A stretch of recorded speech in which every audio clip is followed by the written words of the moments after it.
is quite controversial, but I think we need to replace the end goal of what success means, which is college. I think that we have a massive problem with the fact that the only quote unquote way that we see success in so many circles and circumstances is for our kids to spend hundreds of thousands of dollars, get into significant debt, have them go to a university and quote unquote get a good job.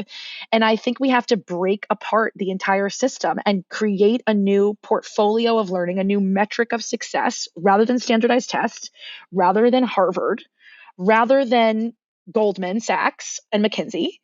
And to me, that is validating that learning happens however and wherever. And so I don't want to replace the SATs, but I want to create a portfolio for a learner where they can look at themselves and they can say, okay, maybe I'm not the best at math.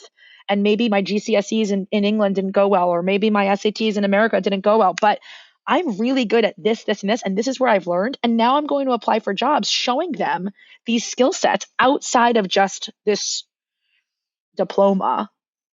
So I don't think there's anything wrong. Again, I don't think there's anything wrong with colleges. I just think that we need to, everything that we have is so linear, and we're so, what is the, we have blinders on.